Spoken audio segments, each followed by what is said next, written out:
Matthew, you were talking about like anything you try to do when like booking or television, whatever. You guys have experience in these realms, okay? For those of you listening who don't know, JJ and Matthew, you guys mix it up in the wrestling world and the entertainment world, the radio world, and these sorts of things. So, like, tell me a bit about that from each of you. Like, give me the brief synopsis. Like, what's your background?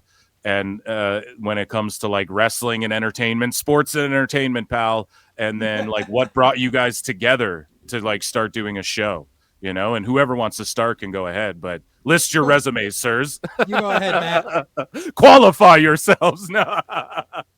Well, chronologically, I think it makes more sense for you to go ahead, JJ. Okay.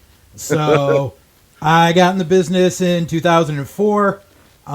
I mean, technically, probably 2 years before that, but I don't count just doing ring crew after shows. But Right. yeah, got in 04. Started by doing backstage interviews and commentary. Worked my way up to actually in-ring training. Became a manager. Still did commentary. Did ring announcing. Basically, just did like everything possible around the business that I could. Then 2010, one of my trainers passed away, so I took a year off from the business. And then when I came back in 2012, that's when I met Matt, working for a company up in Massachusetts. And then a few years after that, I started my own company. Well, it's not just my own. I have business partners, so I've never claimed that it's just mine. And hired Matt to come work for us there, because obviously, like, you know, we already like knew each other.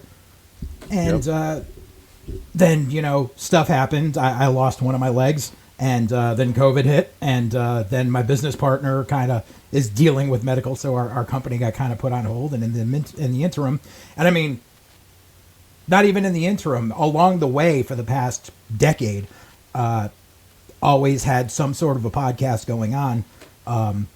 Used to do a show called Full Circle Radio Reloaded, back with my commentary guys, you know, back in the old days.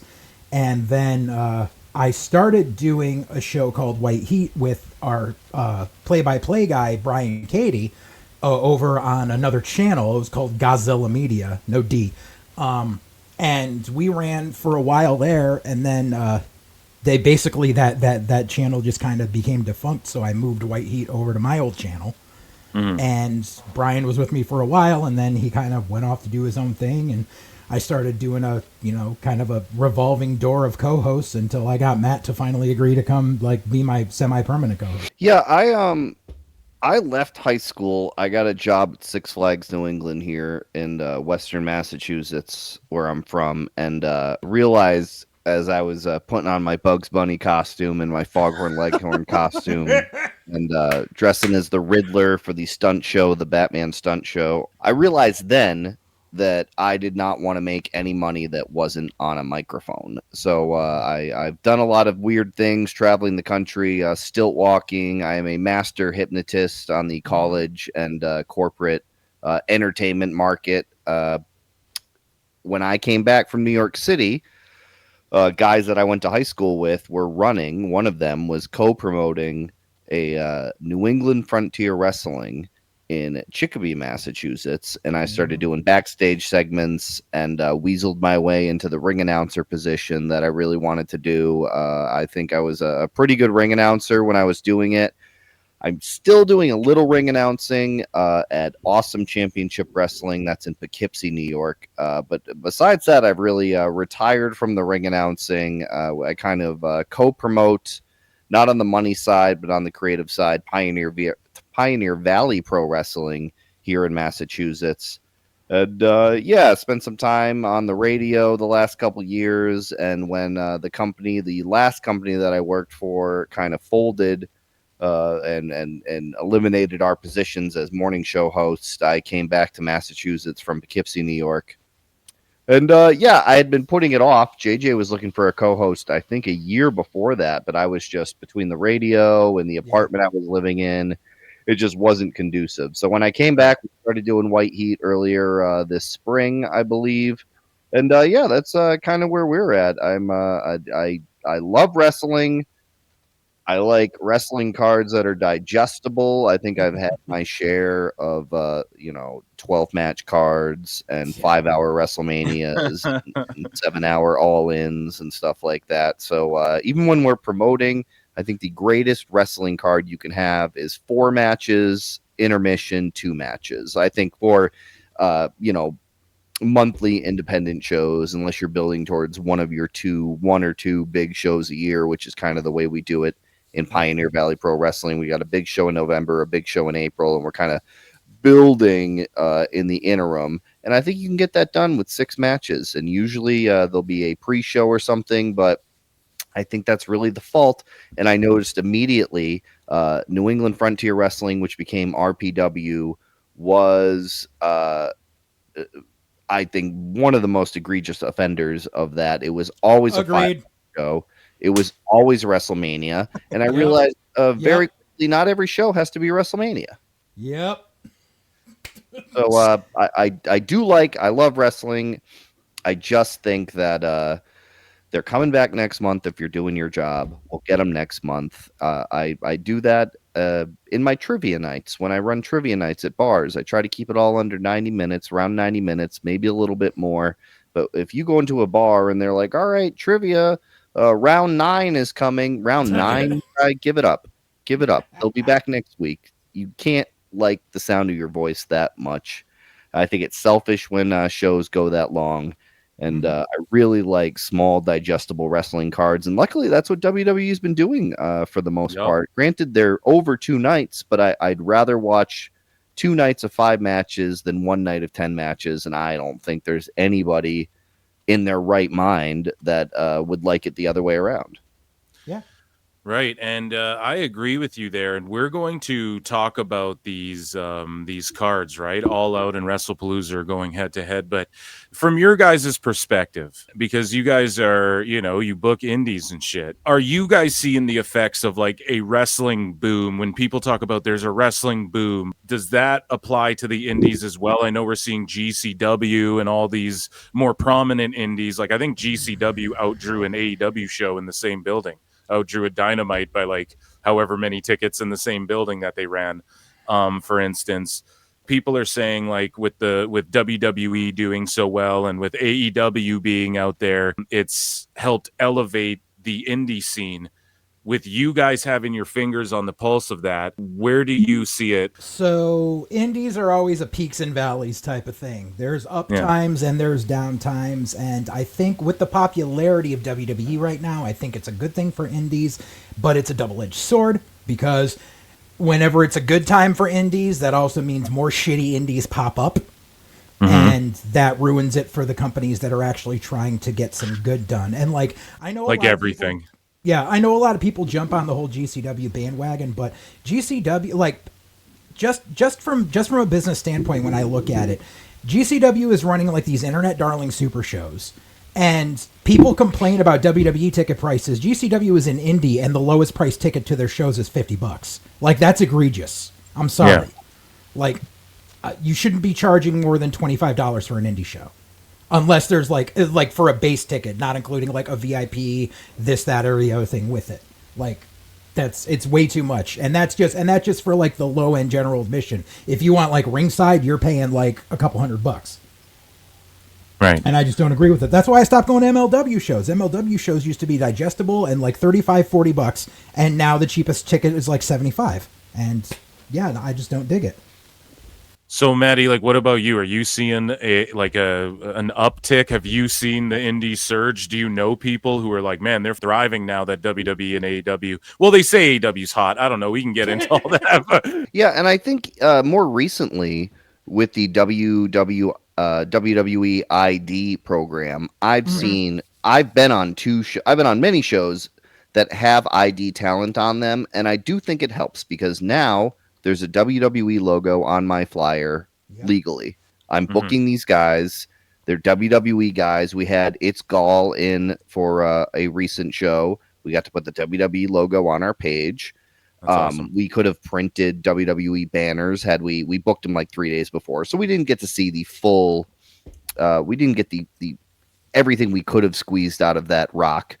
But We could have put banners up that had WWE logos at our show, and we really could have leaned into it. So I think that specifically recently has been great. I've been in awesome championship wrestling up in Poughkeepsie. We had Brad Baylor in, who's in the WWE ID program, one or two other guys that come in, and you get to legally say the words WWE on your show.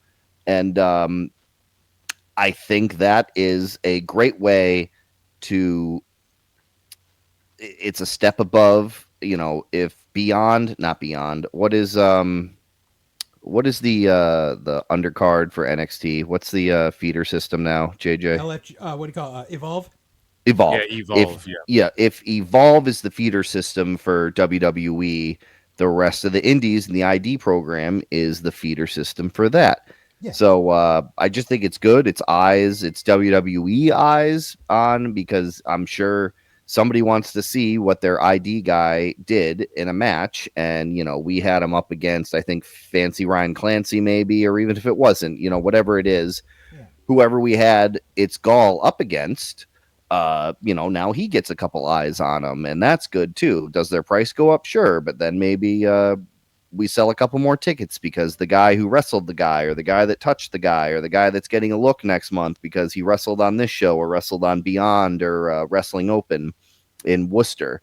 So, there's peaks and valleys, but I think recently the cool thing has been the WWE ID program. I think if you're smart and you're booking those top tier guys who aren't even indie darlings, they're just guys that are getting a look and are going down to Florida once a month or whatever they're doing for Evolve, but the rest of the time they're up here and in the Northeast. We have an embarrassment of riches of indie talent who, if you can book a really good show up here without using too many ship bags and guys that you booked just so the ring gets loaded onto the onto the truck. And the only other thing that I wish that WWE ID was doing is sending us a couple tables and ladders. They got lots of ladders. They got lots of tables. Send us some ladders and tables. They're expensive, WWE. If you want to help the indies, the people that you trust to use ladders and tables in the right spot, send us some ladders and tables. That's why so many indies started switching to using doors instead of tables. Yes, they're very expensive. Is that for real? Yeah. Oh yeah, doors, and those prices are coming up too. But doors, especially during the pandemic, dude, they figured it out. Side note though, I've got a little story about that from when Mania was in Philly last year. There were some shitbags who ran during the whole Mania week, whatever, all the indies get to run because Mania's in town, so they all get to run at different things. And I got passed on some screenshots from one of the companies that was running somewhere going, we need doors for this garbage match or whatever. Someone go to the Habitat for Humanity store because they're cheap there.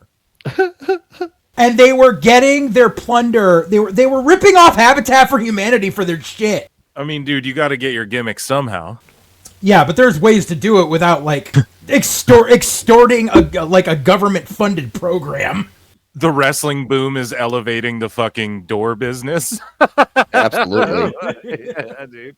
And the problem is, I challenge you. If I give you $100 right now and say, go get me a wooden table, I don't even know where you'd go anymore. They're all plastic tables.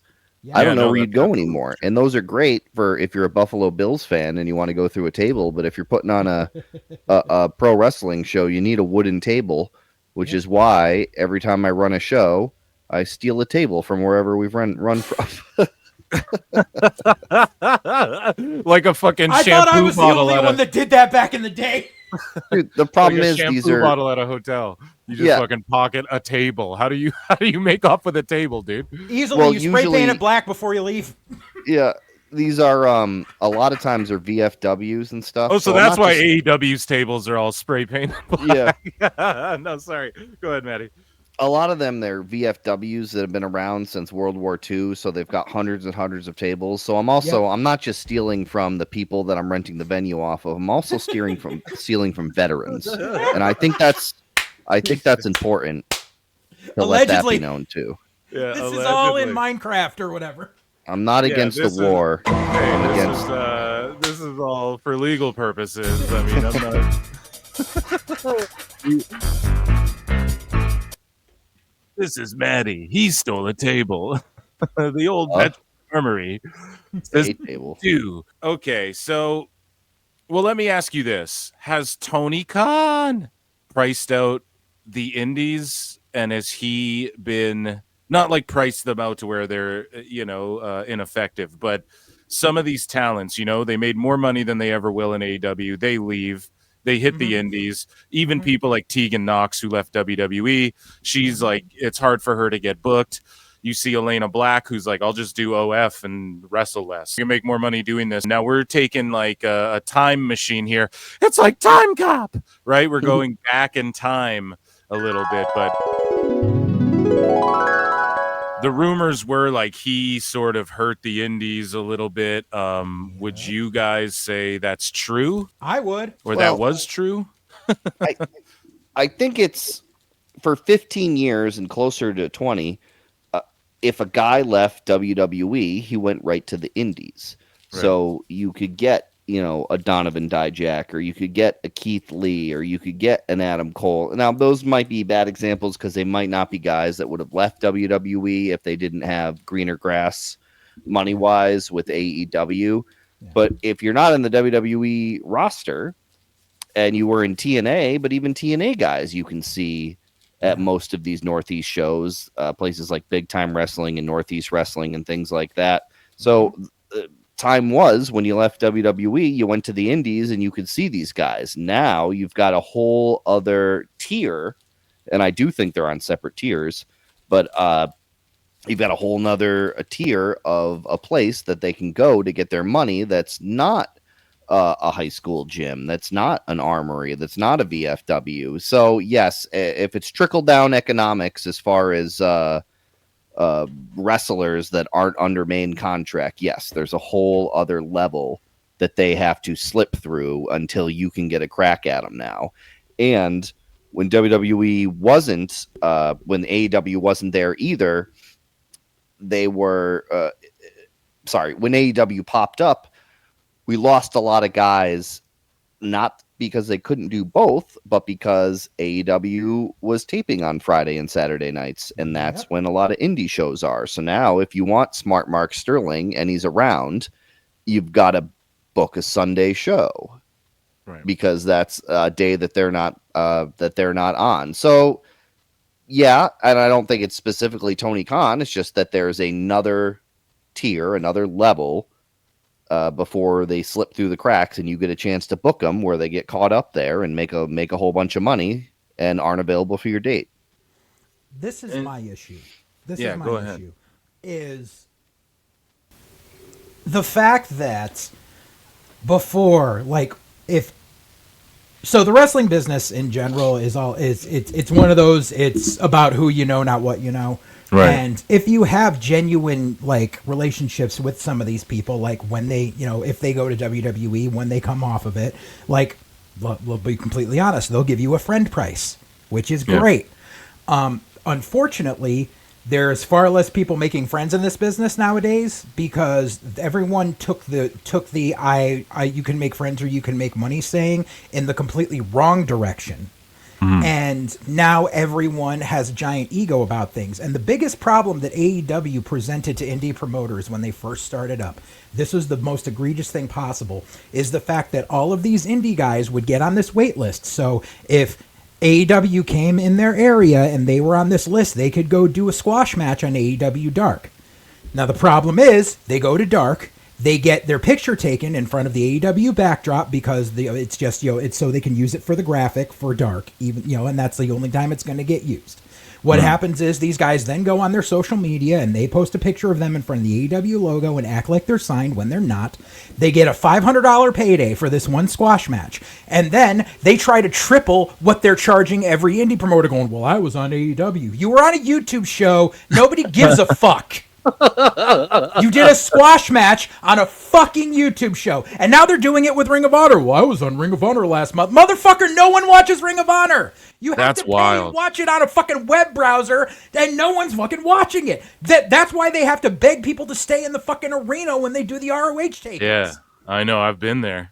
I've seen Tony doing it. It's not like Please, you guys. It's not We're like gonna you play the Ring of first Honor, right? It's 30 not like you minutes were of Time Cop. We're gonna play the first 30 minutes of Time Cop while they set up the ring. Right. It's Everybody not clap. Put your not- hands together. It's not like you worked Ring of Honor in 2008 when it was hot. Like that. That's not what this is. I mean, there was a slight problem with people in TNA like that back in the day. Were like, well, I was on TNA, blah blah blah. And I was like, dude, no one knows what TNA is. Like back in the day, no one did. I was just like, it doesn't, because there was a while where if you like, I think it was when Bill Behrens was in charge of like all the contract stuff in TNA. He basically put out like an ultimatum to all indie promoters, going, if you are filming your show for a DVD release, then you need to pay us an extra $1,000 on top of whatever you're paying the talent. And it was like, then I can't make any money, dude. And it was $1,000 per talent. So it's like, I bring in two people, I'm not going to crack that nut. Like, it's not going to happen.